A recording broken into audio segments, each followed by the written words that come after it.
ఎలా ఉన్నారు? ఎలా ఉన్నాను అంటే ఏం చెప్పాను విశ్వం. సరే సరే చెప్పండి. ఏం లేదు విశ్వం, నీకు తెలుసు కదా, ఒక్కగానొక్క కూతురు 10 సంవత్సరాల పెళ్లి తర్వాత ఎన్నో పూజలు చేస్తే పుట్టింది. ఆ మహాలక్ష్మి పుట్టింది అనుకున్నాను. అవును, ఎంతో గారభంగా పెంచాను. అవును అవును, నేను చూశాను. ఆమె నడుస్తుంటే ఆ మహాలక్ష్మి నచ్చినట్టే ఆనందించా. అలాంటి చెప్పని విశ్వం. ఏమైంది సార్? ఏం లేదు విషయం, ఆ పాత రోజులు గుర్తుకొస్తున్నాయి. నా కూతురు ఖాళీగా జయించా, అక్కడ కూడా ఫస్ట్ క్లాస్ వచ్చింది. అవును, మార్షిష్లో ఒక ప్రదర్శన ఇస్తే ఎంతో మంది దేశానికి వెళ్ళి దాన్ని పంపించడం కోసం నేను ఎంతో బాధపడ్డా. కానీ ఆమె ప్రైజ్ చూసిన తర్వాత ఎంతో సంతోషపడ్డా. ఆ సంతోషం ఎందడితో పోయింది. అలాంటి కూతురు ఒక ముస్లిం అబ్బాయిని పెళ్లి చేసుకుంది విశ్వం. ముస్లిం అబ్బాయిని పెళ్లి చేసుకుంది విశ్వం.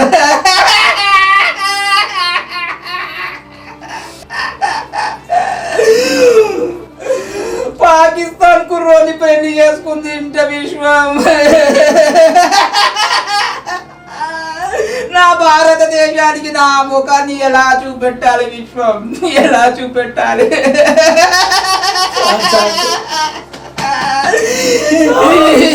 నేను ఇంకా బతకని విశ్వం, బతకని విశ్వం, ఇంకా నేను బతకని విశ్వం.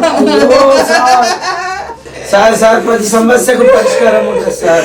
ఏమా దేవుడు ఉన్నాడో లేడో తెలియదు కానీ అందరం ఎక్కించి ఆ మాంతం కిందికి పడేశాడు విశ్వం.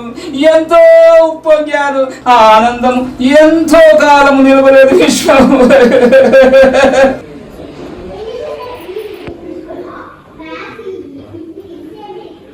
అంకుల్ డాడీ ఉన్నాడమ్మా, ఉన్నాడు నా ఎదురుగా, నాతోనే ఉన్నాడు. చెప్పు తల్లి, నాన్నతో మాట్లాడాలా? నేను ఎప్పుడు అమ్మాయిని డిలీట్ చేసి పడేసిన, నెంబర్ బ్లాక్ చేసి పడే. నాకు ఎవ్వరు లేరు, నాకు అమ్మాయి ఎప్పుడో చనిపోయింది. ఒకసారి మాట్లాడండి. అమ్మాయి మాట్లాడలేను. ఏ రోజైతే పాకిస్తాన్ అబ్బాయిని చేసుకుందో ఆ రోజే నేను కూడా పరమపదించినాను. అమ్మాయి గారు ఏం చెప్తారో వినండి. ఏమి చెప్తుంది విశ్వం? ఏమి లాభం? నేను మాట్లాడదలుచుకోలేదు విశ్వం. మరీ మూర్ఖంగా ప్రవర్తిస్తారు. అమ్మాయి ఏం చెప్తారో వినండి ఒకసారి. హలో చెప్పమ్మా. ఏమి చెప్తే ఏం లాభం విశ్వం? అంతా ఒకసారి వినండి ఏమో చెప్తుంది. చెప్పు తల్లి, డాడీతో మాట్లాడాలా? ఒకసారి మాట్లాడండి, ఏం చెప్తుందో మాట్లాడండి. పర్లేదు మాట్లాడండి.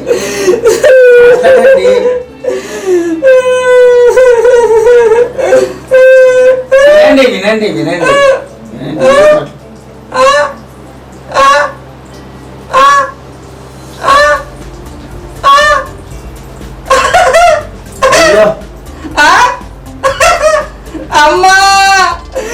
అమ్మా నేను ఏప్రిల్ 1 అనుకోలేదమ్మా. నువ్వు ఫోన్ చేసిన రోజు నన్ను ఏప్రిల్ 1 ఎందుకమ్మా ఈ డాడీని నువ్వు ఇంత పెద్ద అబద్ధం మాట్లాడి గుండెను పగలగొట్టావు తల్లి. అది ఏప్రిల్ 1.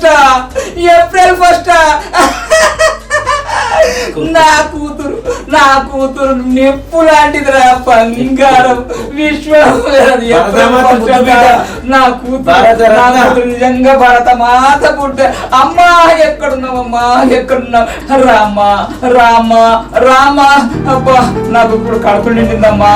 ఇక నేను అమ్మ 5 నిమిషాలు గనక ఆలస్యం చేసి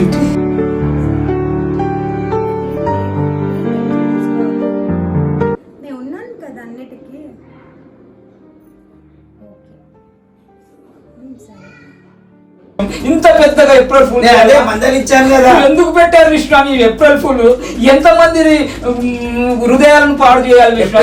ఏప్రిల్ ఫస్ట్ బ్యాన్ చేయాలి విశ్వం. బ్యాన్ చేయాలి విశ్వం. భారతదేశానికి నేను ఈ ఏప్రిల్ 1 బ్యాన్ చేయమని కోరుతా విశ్వం. నువ్వు కూడా నాకు సపోర్ట్ చేయాలి విశ్వం. సుప్రీంకోర్టులో కేసు ఏ చేస్తా విశ్వం, ఏ చేస్తా. 5 నిమిషాలు కనుక లేట్ అయింటే ఈ ప్రపంచాన్ని చూడకపోతుంటే విశ్వం, ఇలాంటి సంఘటన ఏ తండ్రికి కూడా జరగకూడదు. అవును కానీ దయచేసి మీరు ఏప్రిల్ ఫాస్ట్, ఏప్రిల్ ఫుల్ లాంటి ఈ అబద్ధపు మాటలతో అందరిని ఇబ్బంది పెట్టొద్దు. ఇంకో విషయం ఏంటంటే అందరూ ఫ్యాషన్ అయిపోయింది, ఫ్రాంక్ వీడియోస్ అంటారు. ఈ ఆకతాయితనంతో ఫ్రాంక్ వీడియోస్ చేయడం వలన చాలామంది ఇబ్బందులు ఎదుర్కొంటున్నారు. కొందరు అవి నిజాలేమనుకొని గుండెబగిలి చచ్చిపోతున్నారు. ఇంకో విషయం చెప్పాలి, నాకు ఒక సంఘటన జరిగింది. నేను బండి మీద పోతున్నాను, సడన్గా రోడ్డు మధ్యలోనే ఒక సెల్ ఫోన్ వేశారు. అయ్యో పాపం ఈ సెల్ ఫోన్ ఎవరిదో అని సడన్గా బండి వేపి తీసుకోవడానికి వెళ్ళాను. వెనక నుంచి ఒక లారీ క్షణపాటులో ఢీకొనేది. తర్వాత పక్కకు తీసుకున్నాను నా బండి, తీసుకొని ఫోన్ తీసుకొని ఎవరో ఇద్దామని వెళ్ళాను. నా వెనక 3 కుర్రాళ్ళు ఫాలో అయ్యారు, ఇది ఫ్రాంక్ వీడియోస్ అని చెప్పేసి. అప్పుడు నా ప్రాణం కాదు, ఇలాంటి ప్రాణాలు ఎంతో పోయినాయి. ఇంకో సెల్ఫీలు తీసుకుంటున్నారు నదులలో, చెరువులలో. అది కూడా ఇలాంటివన్నీ ఈ యువకులు ఆకతాయి పనులు చేయొద్దని నేను సవినయంగా కోరుకుంటున్నాను, హెచ్చరిస్తున్నాను కూడా. ధన్యవాదములు. ఈ వీడియో మీకు నచ్చితే సబ్స్క్రైబ్ చేయండి, లైక్ చేయండి, ఫార్వర్డ్ చేయండి. నాదా క్రియేషన్స్. ధన్యవాదములు.